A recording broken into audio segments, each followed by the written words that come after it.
Hi, everybody. I'm Sandra McEllis, the host of the podcast Keep It Spiritually Simple. I'd like to welcome each and every one of you. Thank you so much for currently subscribing. I appreciate every share, every comment, every like. And if you don't want to miss any upcoming episodes, make sure you hit that bell and include all, because we have people like Sue Elliott who are going to be coming back multiple times. She delivers messages as an angel coach. She's going to talk a little bit about how she is Sue and became more of Sue in her soulful way and soulful self. And as many of you know, none of this is rehearsed. We don't do a lot of pre-chat. Every guest is intuitively invited on by Spirit. And I happened to come across Sue recently on social media, and Spirit was like, scroll back, pick her up. What's this? And here we are. So welcome, Sue Elliott.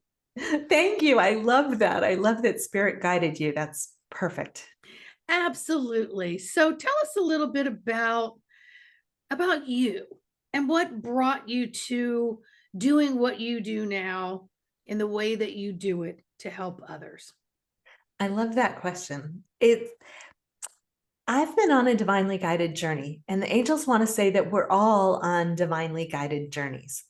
And so they don't look very linear to our mind that wants to fit them neatly into a resume or a LinkedIn profile, or, even just telling your story right here.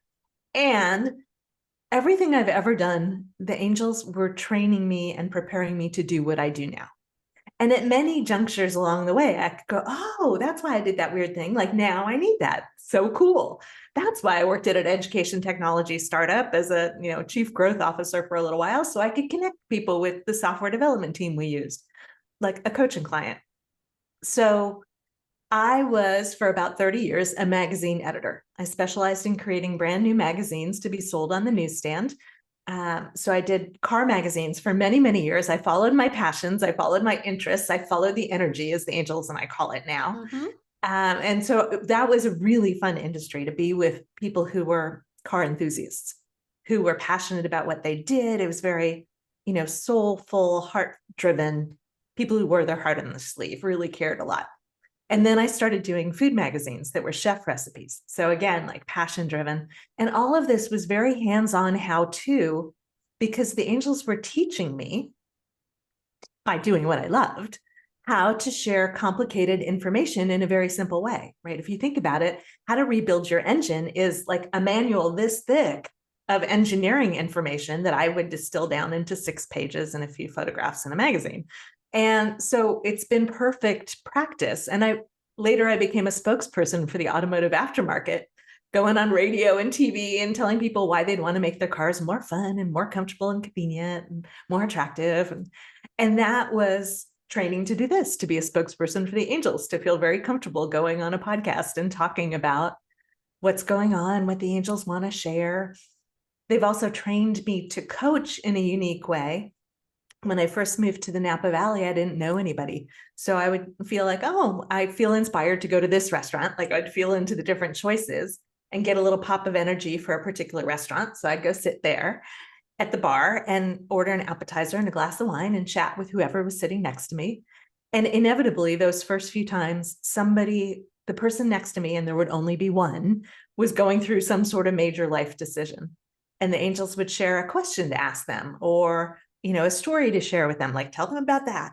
And I would do that. And by the end of the conversation, they would say, wow, I have so much clarity now. And then I would never see them again. I swear the angels made these people up just so they could train me on how to do this. I have no doubt. So now for about 20 years, I've done what I call angel coaching. I used to struggle to call it something, but then one of my clients said, I tell people you're my angel coach. I was like, that's so perfect. Because it's life and business coaching, energy healing, whatever the angels guide me to do, right? Cutting cords, resetting a nervous system, delivering guidance, and helping people tune into their own guidance. And so about 2 years ago, I retired pretty much from private coaching, and the angels guided me to put everything into a book so that we could make it way more accessible, less expensive, available 24/7. And the angels have infused the book with, well, we call them angel attunements. So Mm-hmm. every chapter is really short, and it starts with these words and pictures, kind of like an angel card. It's like Oracle deck sized, but the angels have infused them with energy that dissolves subconscious programming, limiting beliefs, rules we made for ourselves when we were 6 years old that became subconscious programming, like all that, we call it gunk. All that gunk, the book will actually dissolve with you and for you. So it's not just a self-help book, it's an angel help book. That is very powerful and very unique. Because we'll infuse our water, we'll infuse our food, we'll infuse a session that we're doing. But to have something in a book that each chapter or each thing that you read is helping to work with your current DNA, your current energy field, and resolving and dissolving what might not serve you best anymore. Yes. That's wild. Yay. Thank you for appreciating that. Yeah, And I want to get a hold of that book, and I'm probably going to sleep with it. Wait, and it's funny you say that because the angels and I love to joke that you could put it under your pillow and get the exact same benefit as reading it, except it's more fun to read it. That's just the picture I just had. I just saw me rolling over on my side and just going, instead of hugging a pillow, I'm just holding the book going, okay, let's do our thing here. Let's clear out anything in my subconscious I'm not currently aware of that could create cords of stagnation. Even though we're all doing so much work on ourselves, or some are newly awakening and coming in, we need tools, we need tips, we need those who have come before us, who have some experience, to come back and share their wisdom on what might be helpful in this moment. And then you use that as your starting platform and you grow from there. And I love that your divinely guided introduction for me said that I became more Sue, because that's the journey. Like this book and the work that we're doing, all of us. And let me back up a step. In the mainstream spiritual community, a lot of people are still in the fix, rescue, save space. Yes. But the angels are not there. The angels adore us exactly as we are. And we call it divine unconditional love for a reason. It's unconditional. But what they want to say is they're not fixing us. We're not broken. What they're doing is stripping away all the stuff that's not the truth of who we are. So sure, we can be authentic and have a tantrum in the middle of a business meeting, right? But that's at a different sort of level of reality and level of consciousness than what we're talking about here. We're talking about the essence of you, who you are lifetime after lifetime, who you are as a soul, who you are as a unique, individuated aspect of the divine. So we like to think of the divine as this giant sparkly jewel, because I love jewelry and because it's a great analogy. And so we're each a different facet of the one jewel that is the divine. And so we have those moments, right? Because we're having a human experience where we're like, I can't possibly be divine. How could I be divine? But the angels always want to say, like, a facet of a diamond is clearly a diamond, and a facet of the divine is divine. We are all unique aspects of the divine, made unique by the divine for the joy of experiencing life as us. Mm-hmm. So the angels want me to say we have so much support to help us be and do that, especially now. The planet has raised her vibration. There have been a lot of light workers on the planet holding the energy, other beings of all flavors here helping Earth rise up into a higher frequency. And so it's easier and easier to embody now as the truth of who we are. And the angels want to jump in and add very quickly that we're not talking about embodying into 3D, into the sort of wonky, wobbly old reality that's disassembling. They're asking us, those of us interested in these kinds of things, we're here to co-create the new reality. We're here to embody in 5D, which is a much higher level of consciousness that's based in divine unconditional love. And so for those of us who've had a little trouble being in our body, and heaven knows I'm one of those people, it's an easier ask. Like, I'm not being asked to embody into weird patriarchy, crazy shenanigans world. I'm being asked to embody as the divine in a reality that's a true reality of living each day as our aspect of the divine. Lovingly supported, guided every moment, surprised and delighted by the angels many times a day. Like, Sure, I'll sign up for that plan. Absolutely. It makes it a lot of fun because I also think that when we connect with that spark, we are also connecting with the creative path of inquisitiveness. And so then we want to know more. And then we realize, oh, I had that little gut voice all along. And I've been overriding it because we're taught to override because we're living in a different matrix and we're breaking away from that at this point. Um, and all it is bringing more awareness into our peripheral, giving us more choices and more pathways. And then do you have the courage to work with navigation? Can you find your own navigation system? And I know Spirit told me years ago, stop trying to reach outside of yourself, learn how to work your own vehicle, which is my avatar and my own etheric energy. Tune into that and those sensories.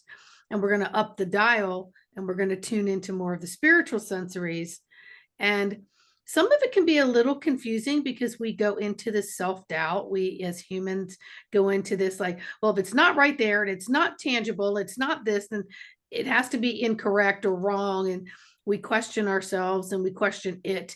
When really a part of it is a mystical, magical fairy tale that we're living in of imagination that becomes real because it is real. Yes. Yes, the old reality is false, right? It was built on a faulty premise that we're not divine. So we come in and we forget and we play the game of not divine. And of course, it gets all weird and wobbly because it's a game and it has no real rules. So this new reality that we're co-creating feels so much yummier.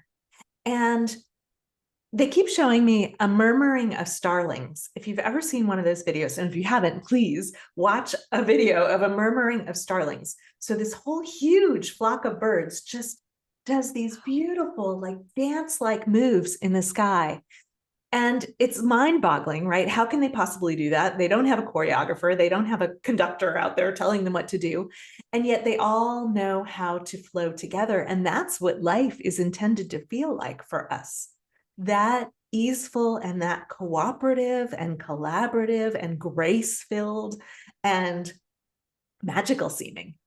Because so I love that you talked about the shift from mind into following our guidance, right? Yes. Because that's the big ask right now. And I'm a recovering intellectual. I went to an Ivy League school. I graduated Phi Beta Kappa, all the things, right? So I was very much about, I can figure this out and let me make a few lists of pros and cons and the features I would like to have in a lover and, like just all about the mind. And then I started being in my body. I started listening to my heart more, tearing down the walls I'd built around my heart. Tearing down is letting the angels dissolve. Yes. But the angels wanted to say there's a whole section in the book on how to receive your divine guidance. And they make it super simple. Like my favorite navigational tool is yummy or yucky. If you've ever fed a toddler, if you put something yucky in their mouth, it comes right back out again. It's visceral and it's instantaneous.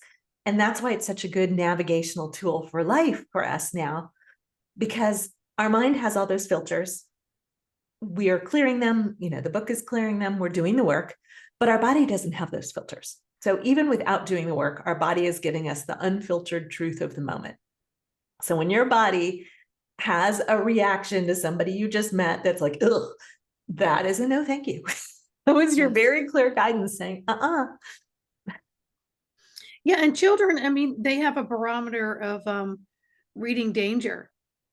And we force them to override. Oh, no, that's our neighbor. Be nice. Oh, share, blah, blah, blah.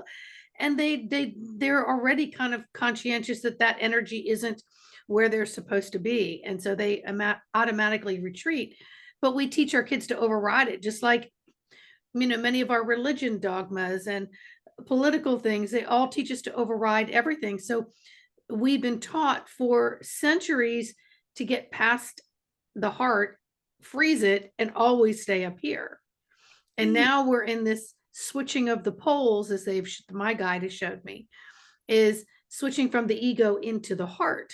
Yes, the earth poles are shifting a bit, but it's not what people are explaining. It's more like that compass changing. So now the main compass is of the heart center. And boy, when you step into that, do you start to self-discover and to learn and to go through some aches and pains and growing, whatever that looks like, and the tears flow, and it is like tearing down the walls. It's like the walls just went, the whole buildings went down around it. And then you're like, oh, I'm vulnerable now. Sharing that feeling is vulnerable. Oh, I don't know if I want to stay here very long. Or, oh, am I safe while I'm here? Because we've gone through so many lifetimes of persecution when we've led with our heart. But we're in the day and age now where screw that crap. We're stepping into our authentic self, and we are in a safe environment, and we have tons of support from Mother, Father, God to do that. And the angels want to add, that was so beautiful. Thank you. The angels want to add that we don't have to tear down all the walls at once, right? We don't have to get the dynamite out and blow up the whole safety structure. We can just hand it to the angels, and they will do it at a comfortable pace for us. And they manage resonance, right? They manage divine perfect timing. So they will show us clearly who's a yes and who's a no, what thought is a yes and a no. They also will manage the size of our energy field. So I know there are times where my energy field is enormous. And there are times when it would not be helpful for that to be the case. Like I'm sitting on an airplane and I don't want everybody on the airplane in my energy field. So the angels know, they just bring it down. And I don't talk about it as protection, but some people would. It's more, the angels want us to ask them to fill our space with the truth of us, with the essence of who we are, and with the energy of divine unconditional love. And so we don't need protection per se. Divine unconditional love is the most powerful energy in the cosmos.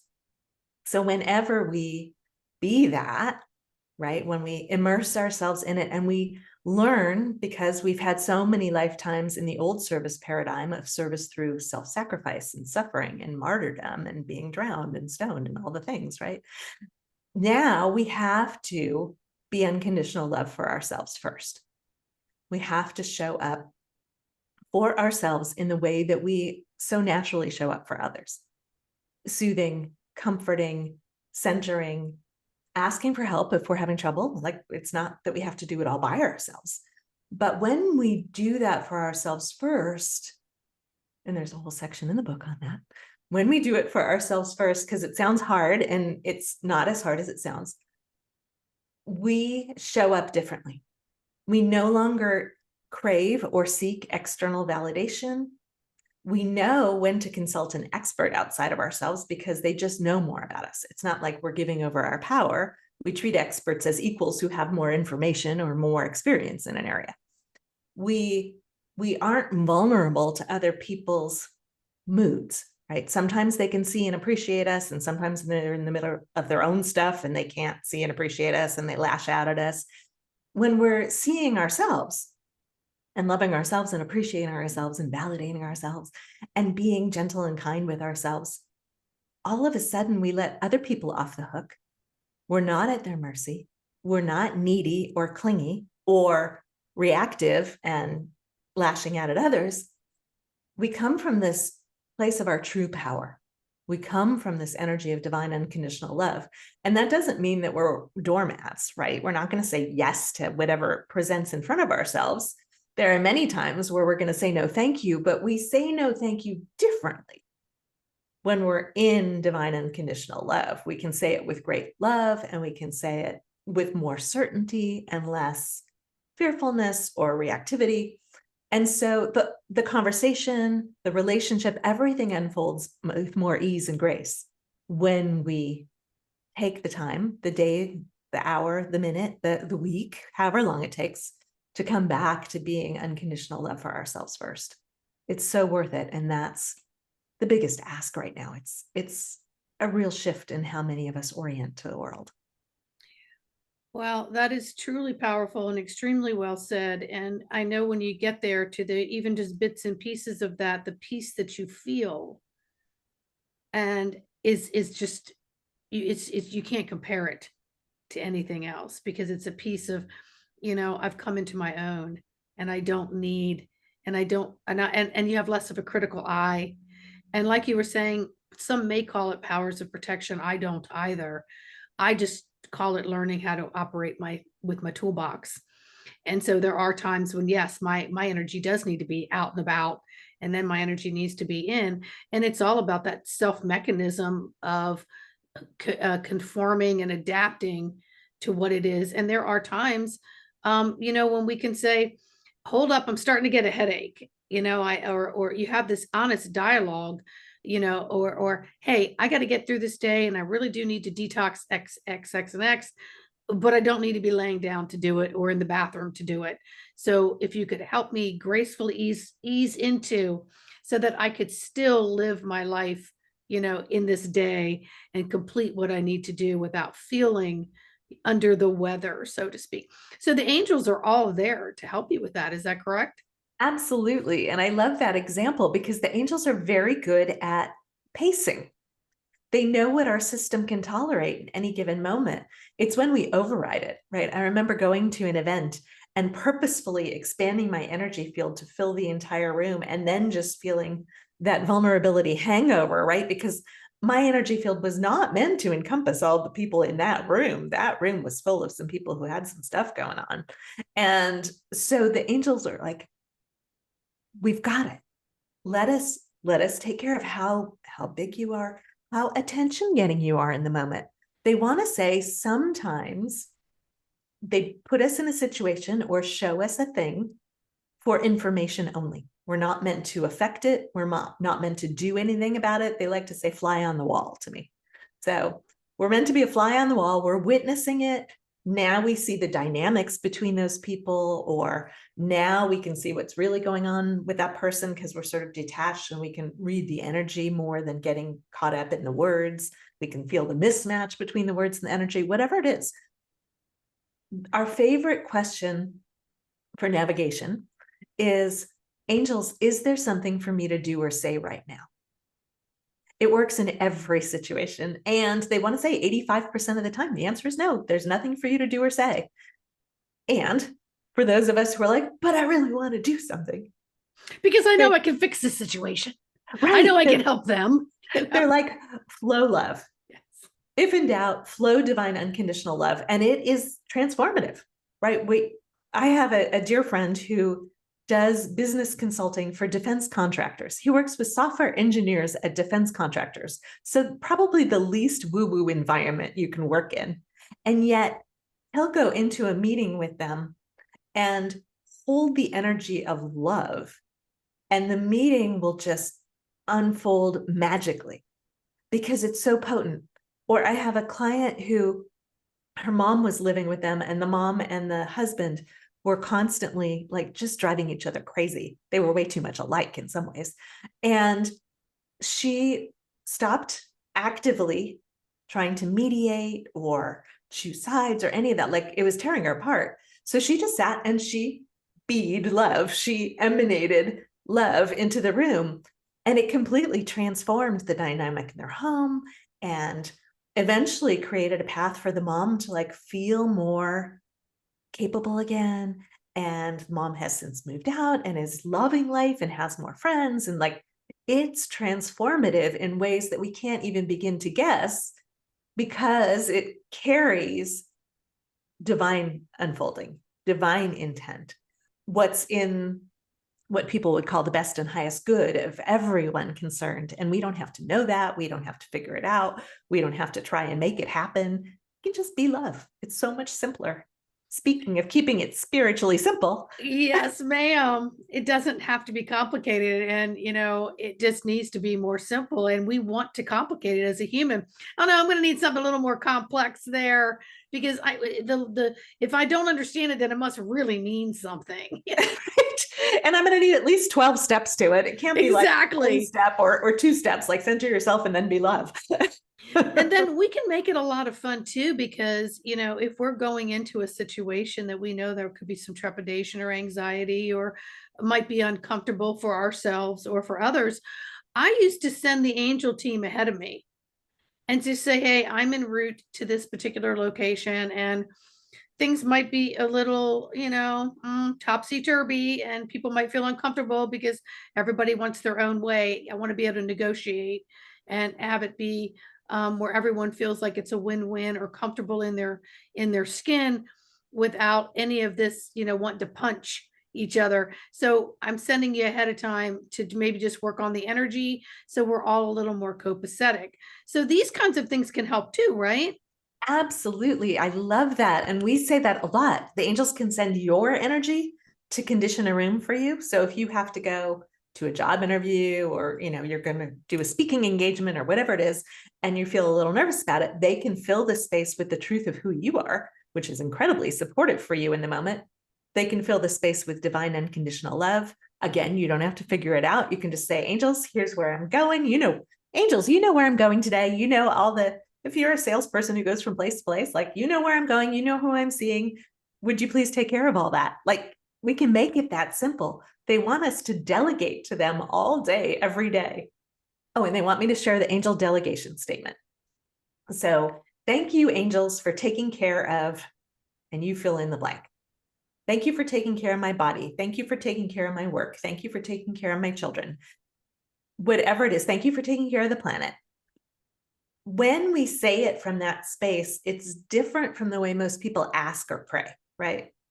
Or beg, please, please, I need help with this. Now, they're not saying you can't do that. They're just saying when we say, thank you, angels, for taking care of, we're acknowledging that they're already on it, which they are.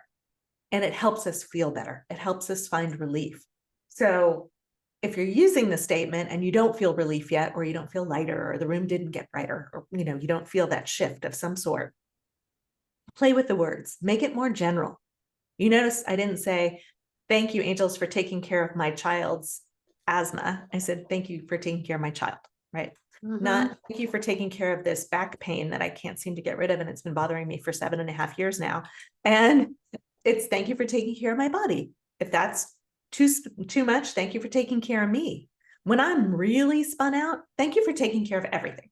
Like, I know that's true, and I feel relief whenever I say, thank you, angels, for taking care of everything. Oh, okay. All right. I don't have to try and juggle all the balls and keep all the plates spinning. Angels have got it. They're on it. I started playing with about at least a decade ago. Every time I had to go shopping for clothes or something, whether it be for an event or just to fill in some, closet gaps or whatever it may be.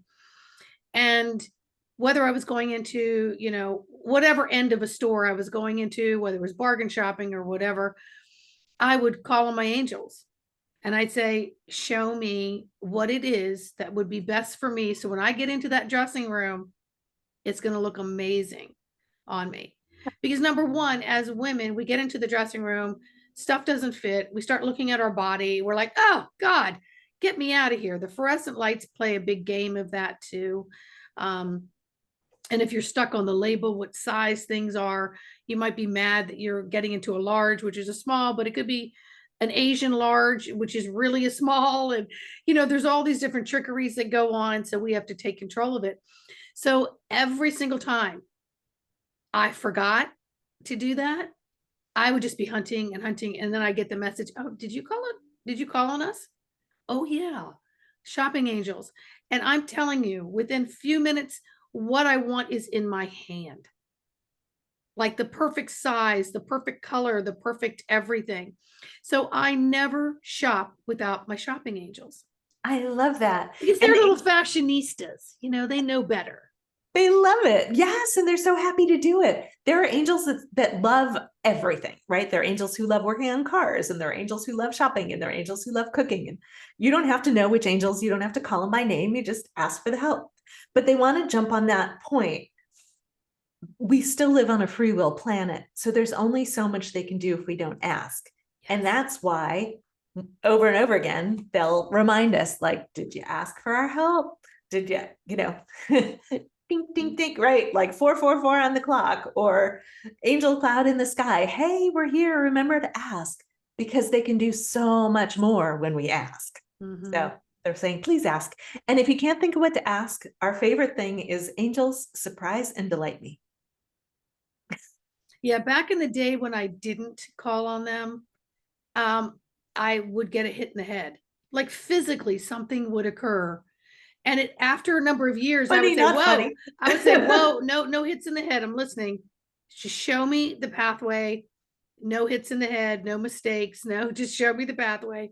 But I used to visualize, and I would tell my friends, well, I don't think I've been talkative enough. And I think my angels are banging their head against the nearest cloud, because they're like, there Sandy goes again on her own. Oh, no, look where she's going. Look what she's about to hit, And I could just see them like banging their heads against the cloud, going, oh no, what's happening? Sandy's gone rogue. I love that. It's funny and memorable. Yeah. And they do want to say it's all path, right? Like wherever we go, we might think we're making a mistake, right? That, oh my God, that relationship was such a mistake, or that job was a mistake, or that wrong turn was so wrong. And they want to say they can use everything that's ever happened to us, they can use for our benefit. So they want us to chill out a little bit about trying to find the path and what's the path? Am I on the path? Am I going the right way? Am I going fast enough?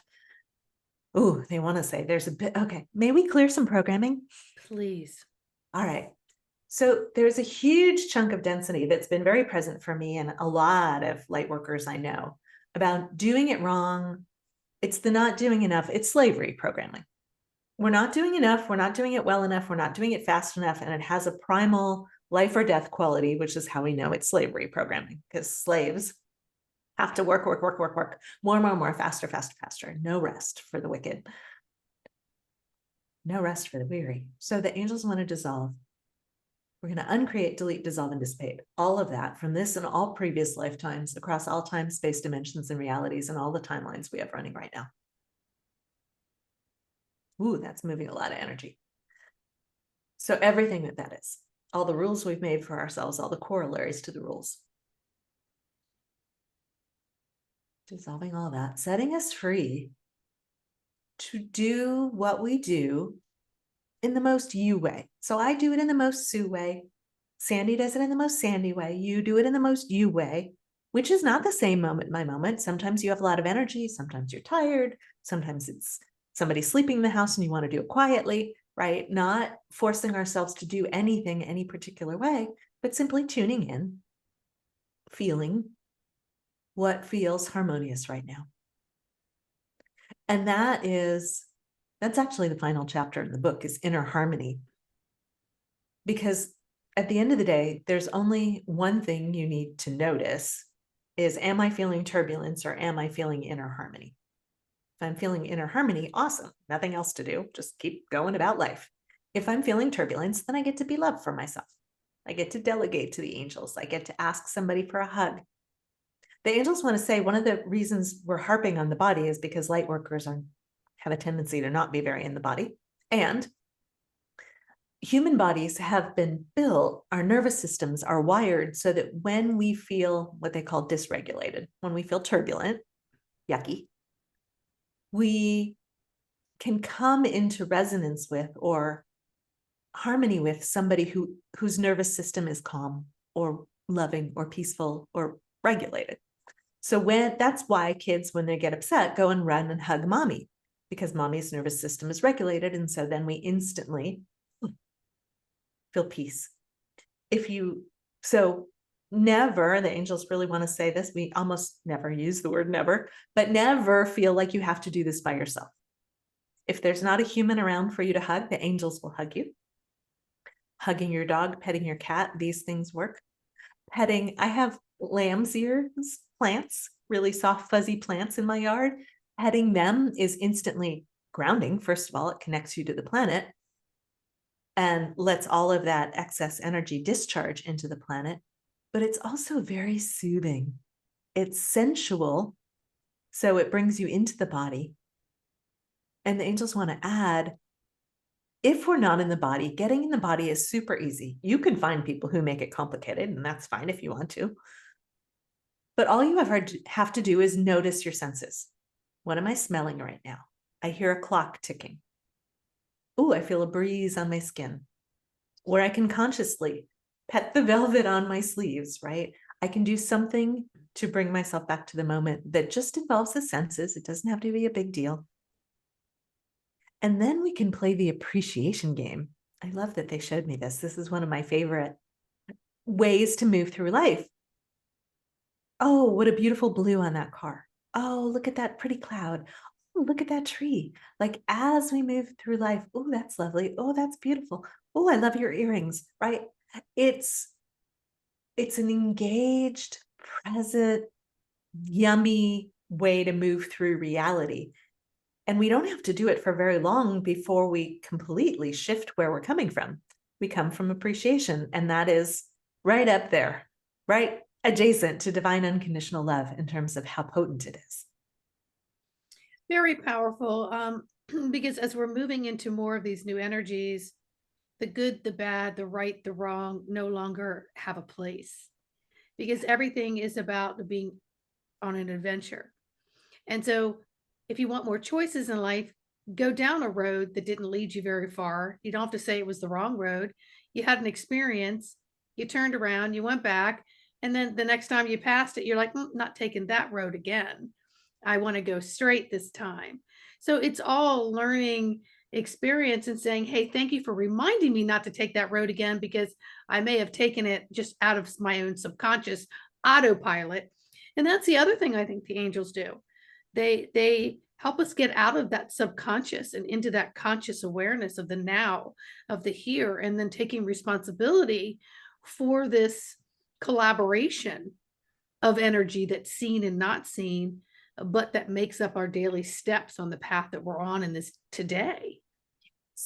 Yes, it's a co-creative dance, right? We take a step, they show us one, maybe two steps at a time. Very rarely do the angels show somebody their entire path because it's overwhelming and they know that and they love us.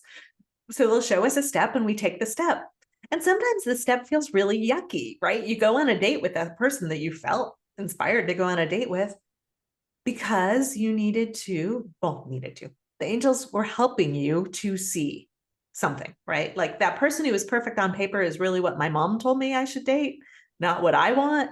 Or, I really thought I wanted somebody who was honest 100% all the time. And then we're like, well, that was brutal and unpleasant, so we just get more information. They take us on that step very intentionally, not because we're going to keep going in that direction, but because we gathered exactly what we needed to from that one experience, or maybe we took 4 steps because we needed to go a little farther to get deep enough in to see, oh, I want to be with somebody who's emotionally available. It might take a few dates to notice that. So not a wrongness to have dated that person 4 times and wasted 4 or 16 hours of your life. It's like, no, it wasn't that at all. It was part of the journey of evolving and becoming and blossoming into more and self-seeing. It's like, oh, yeah, this is what lights me up. And oh, this is possible, right? I witnessed my parents be in a relationship that wasn't emotionally available or emotionally intimate or physically intimate or loving. So I get to open up and see what else is possible and feel what feels harmonious for me. And so if we look at life as more of a treasure hunt, this kind of journey of, oh, what was the gem from that experience? And they want to assure us that we're always exchanging gifts with others, right? We have that laughably horrible blind date, but we received a gift and they received a gift for sure. And if we can't see it, thank you, angels, for showing me the gift of that laughably horrible blind date. Absolutely. And it's a trial. And what happens if you got past all those dates and then you decided to go down the aisle, and then, a number of years later, you're like, we are not vibrationally matched. And so how do we dissolve that union that was brought together? So in doing these things, we are also releasing the stigma and the frequency of shame, guilt, and blame. And the angels want to add, so we love emotions. We love human emotions. There's a whole section on the book on loving your emotions. I love that this conversation is organically. That's good, because I have a lot of them. Yes. And the angels say they're beautiful and they're navigational tools and more. But they want to say that guilt and shame are not genuine human emotions. They are part of the slavery programming. They are manipulation buttons. And so you've noticed we don't have any taskmasters visible on this planet, and yet we have slavery rampant. Now, granted, there is more obvious slavery on the planet, yes, but all of us have been experiencing this because partly shame and guilt have been installed. So we have all kinds of teachings, right? Religious doctrine, parental truisms, idle hands are the devil's helper, right? We need to do more, we need to do it better. And if we don't, we feel ashamed. We feel like we're never good enough in the eyes of God by most religion standards. And if so we're self-criticizing, self-shaming, self-blaming, self-managing, self-critical. And then if, heaven forbid, somebody manages to slack off and actually enjoy life, most people are like, get with the program, pick up, carry your own weight, pick up the slack. So we guilt the other people, or we shame and guilt ourselves. So with your permission, the angels would love to dissolve that from your system. Please. Yes, there we go. All right, so so they don't want to use words. And I'm a word person. Okay, so they're energetically going in and removing all of the hot buttons. And they said they're unique for each of us because we had different experiences, often as very small children, where maybe we sang and somebody laughed at us and told us, don't ever do that in public. Or, we did something that we were very proud of and somebody laughed. We made a purple tree and the teacher said we were wrong. And can't you see? Trees don't look like that. They want to pull all of that out of our systems and the stuff that's been purposefully installed there.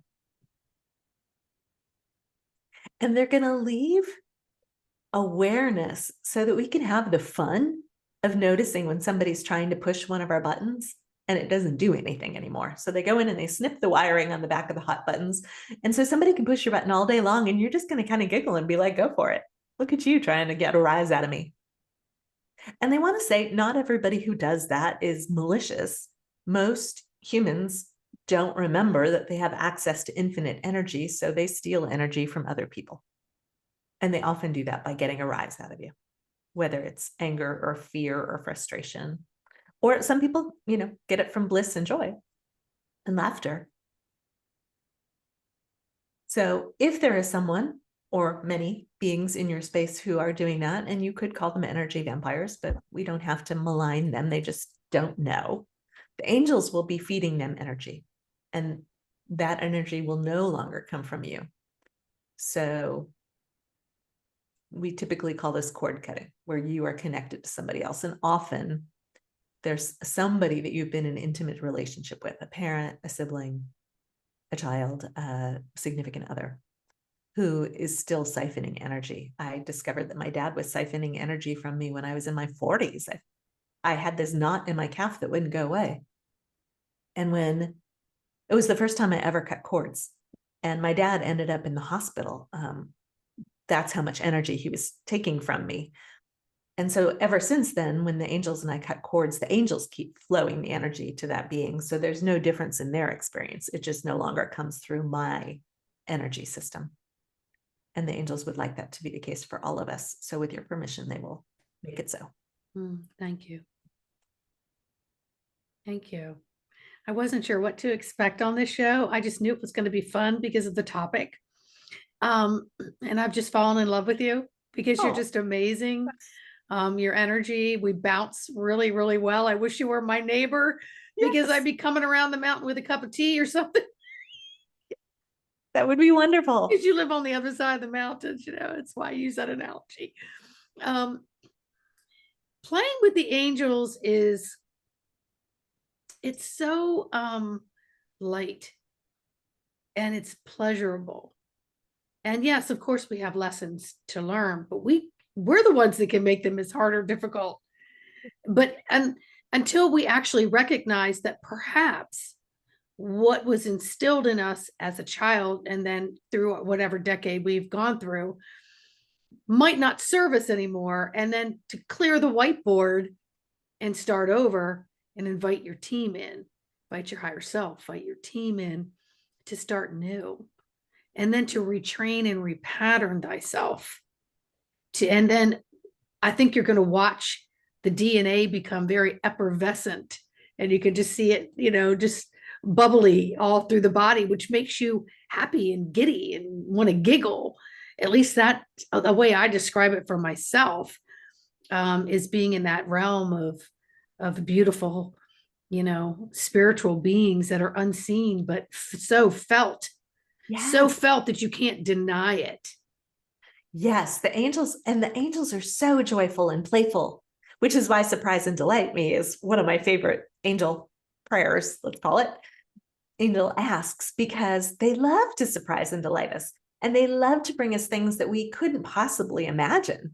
So much better than we could ask for. It's like the this or something better on steroids, right? Just angels surprise and delight me all day, every day. You can just give them carte blanche and they will do that.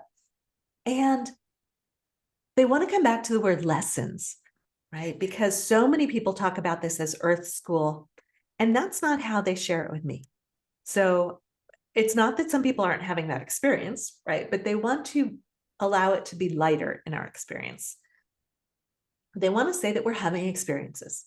And many of us as souls made some intentions for this life, right? We said we're going to come in and we're going to experience X, Y, and Z, whatever that is, right? I'm going to have this sort of relationship with a parent because we've done other lifetimes where they were the parent, I was the child and they were the parent, and now I'm the parent and they're the child, and we're going to play it out and we're going to do our thing together. First of all of that can be complete now if you would like. They're saying 98%.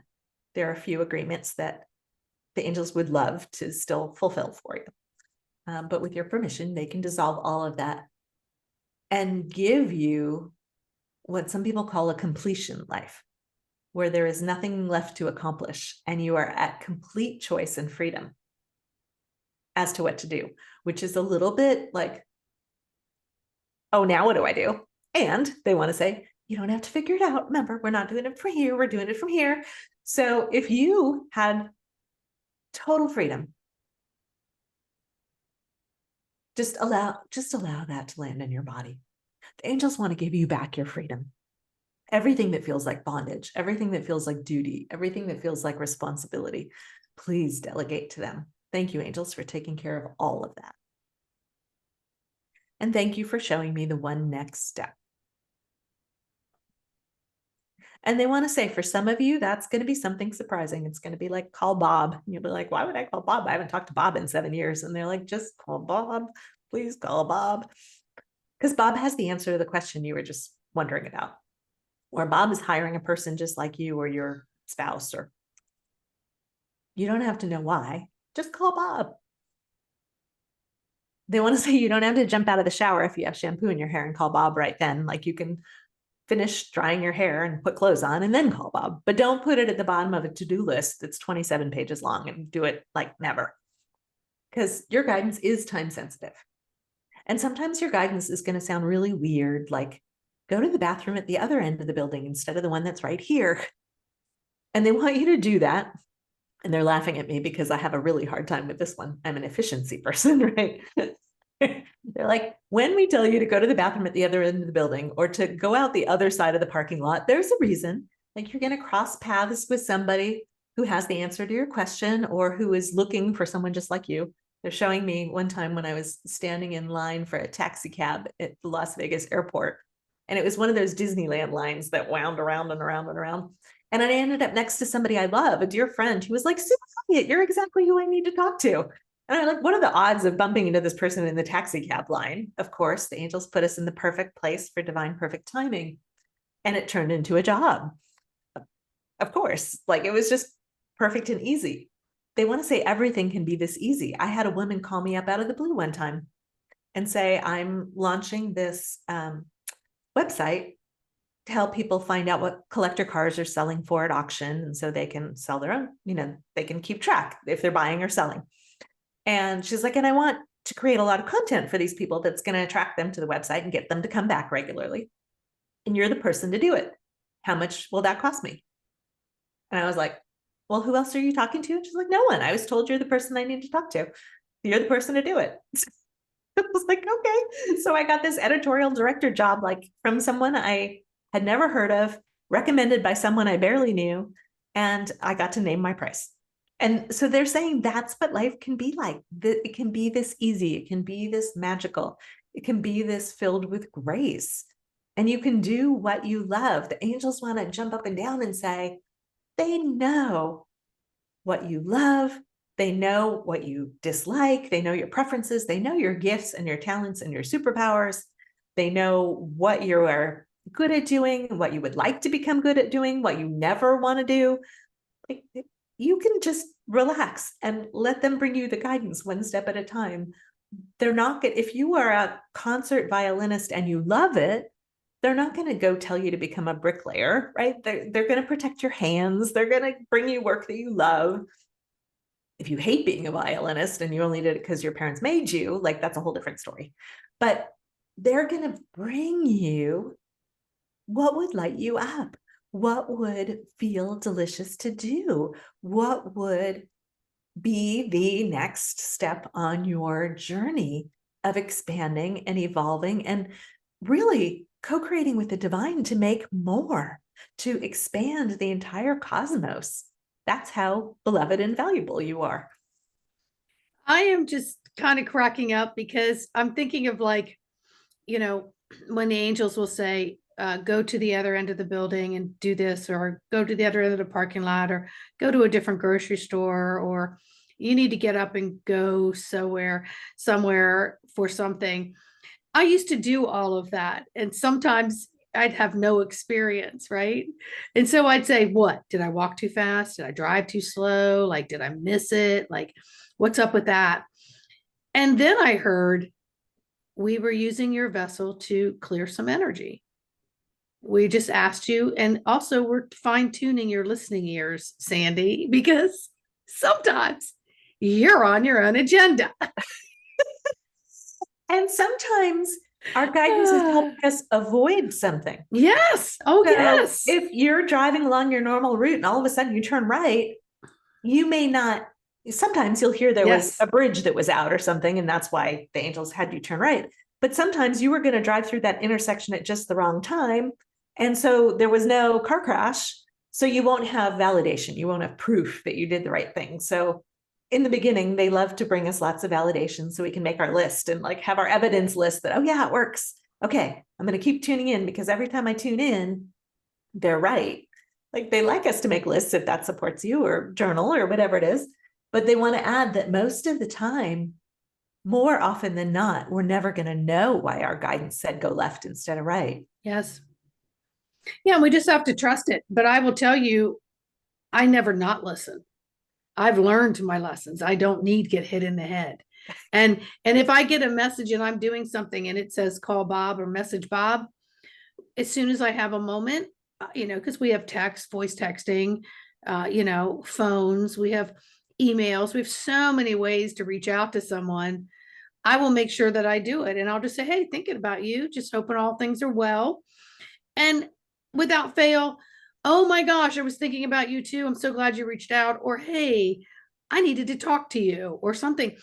And so when you start really listening to what the angels are saying, you're going to find that all this guidance um, puts you in the right place at the right time. And again, it creates this inner peace that you will always listen to that innate voice, and Yes. you'll live by it. And they want to say, you don't have to be in a particular state, right? You Right. can be fearful and receive guidance. You can be joyful and receive guidance. You can be frustrated and receive guidance. It's always coming. They're always bringing you guidance. Now, in some situations, it's going to be different, right? It's going to be get out of here now if there's some physical danger, as opposed to, send love to those people. You can get out of there and then send love to them later. So, but they really want to say, your guidance is coming to you in language you understand, or symbolism you understand, because the angels know you and love you. Your body is speaking to you in language you understand because it knows you and loves you and is you. And it's 37 trillion cells that came together to be you. Like, how freaking cool is that? It's amazing. There's a whole constellation of beings, and each one is sentient, and they all came together to be you. That helps me relax into more love and less like concern over a symptom or a stomach upset or whatever. I'm like, oh, okay, you guys know what you need and you're doing what you need to do. And thank you, angels, for taking care of all of those lovely beings who came together to be me. Thank you, thank you, thank you. Mhm. And to And help you be the best human that you can possibly be in the lifetime that you have here to be that. So it doesn't matter if you start today, you started yesterday, you're starting tomorrow. The thing is, start having that dialogue and just see the little miracles that go into appreciation and gratitude, and yes, see the peace, and see I giggle every day, all day long, and I have no reason to be giggling, and I'm just like, I'm so giddy, I'm like in my car alone or my house alone or taking a walk, I'll start talking out loud to them, and I'm like, maybe I needed my headphones on so people think I'm on the phone, and then it gets to the point where I don't really care if people think I'm talking to myself. Let them pass by. Maybe yeah. they want to eavesdrop on my conversation, I don't know, but it is it's a fun adventure, and this exploration just doesn't end, and we're Dora the explorers, we just are. I think we froze. We'll give it a minute here to unfreeze.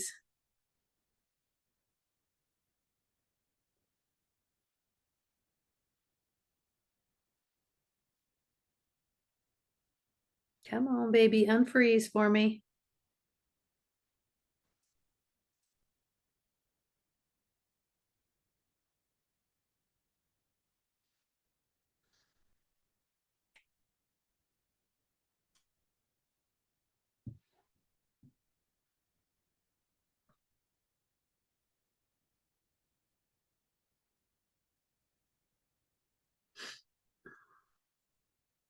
Wonder if she can sign back on.